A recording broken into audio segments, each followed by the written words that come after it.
We're going to be going over how to analyze a page within DubBot. Once you are at your page sets dashboard, there are a number of ways to navigate to pages. For instance, you can either click on one of the page links within the accessibility, broken links, etc. little squares up here. You can go down to quick wins, click on a URL from right here.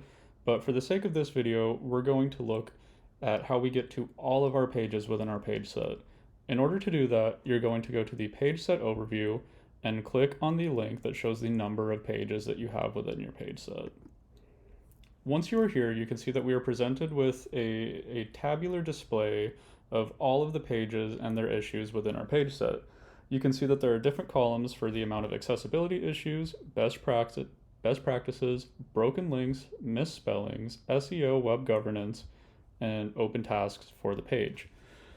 We, for the sake of this, are going to just go with the first page for our page set.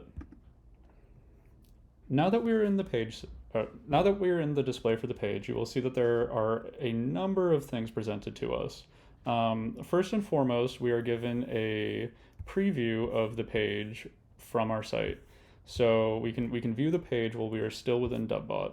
But what's really interesting to us is over here on the left, we can see how many issues we have in the different categories. So we will start off with this top icon, which shows us the accessibility issues for the page. Now, within this, you will see the specific issue that is being flagged by DubBot. So right here, you will see that there is a level AAA issue from the WCAG guidelines. For what it's worth, the issues and when they are presented have varying degrees of severity.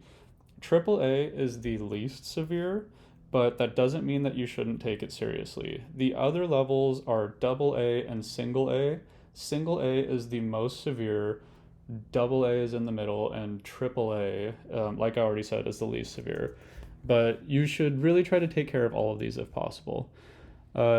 So right here, we see that the issue being flagged is that links with the same name must have a similar purpose. We can then click this little arrow and it will give us further context about that. You can see that the impact for this specific issue is listed as minor. You can see the specific violation with a link to the WCAG rule, and you can navigate between the issues by clicking these arrows right here. So you can see over in the preview on the right, it will put a red highlight around the specific issue that is being flagged. Now let's move on to this icon, which is for best practice issues. So here you can see that landmark should have a unique role or role/label/title combination. For this specific issue that is being flagged, you can see that it is being highlighted as something that is within the header. You don't have to worry about this if it's in the header, just because you do not control the content within the header. That is something that our team is more responsible for. As a content manager, you're going to be more concerned with the actual content on the pages that you are creating. But still, you can see, just for context, that this best practice issue is being flagged as moderate. So always pay attention to the severity of the impact. Next, we have a broken link report for the page. Fortunately for this page, there are no broken links, so this is just where those would be displayed if there were any. Next, we can look at the spelling issues that are being flagged by DubBot.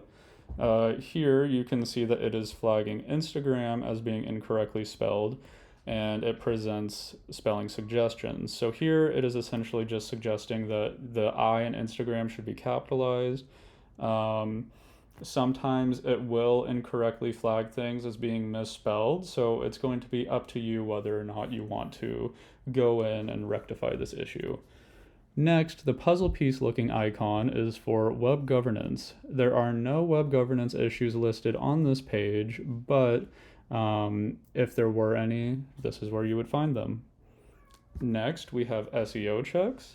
You can sort of get an idea based off of looking at this, what kind of things are taken into consideration when trying to boost a page's SEO. DubBot determined that there were no specific SEO issues found on this page, but you can get some idea of like the analytics behind this page if you would like to.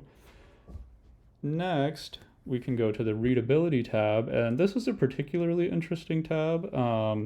It gives you just stats at a glance that generate sort of like a rough overview of how they determine readability for a specific page. So we can see that this page contains 723 words, how many sentences, syllable count, etc., etc.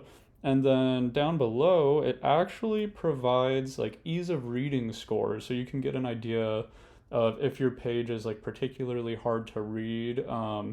When trying to cater content towards a specific audience, that might be something that you want to take into consideration. For example, if you are creating a page with the goal of trying to recruit high schoolers, you might not want to be using extremely complex like vocabulary and stuff, or something that's like just super technical that might go over their head. Just something to take into consideration. And next we have page information. This likely isn't going to be super helpful to you as a content manager, but it's there if you need it. There's a tab for open tasks if you would like to assign tasks to a specific page within DubBot. And then you can also share a page within DubBot to other people, just so that they can see at a glance like what the specific DubBot issues are that are present for a page. Additionally, when viewing a page within DubBot, for your convenience, you can go up here to this little header within DubBot, click on the View In dropdown, and then click on Cascade CMS, which will then open the page directly in Cascade for you, and you can just conveniently start working on it from there. That's all you need to know at the surface level for how to analyze a page within DubBot. But yeah, in our next video, we will be going over how to use DubBot to analyze PDFs.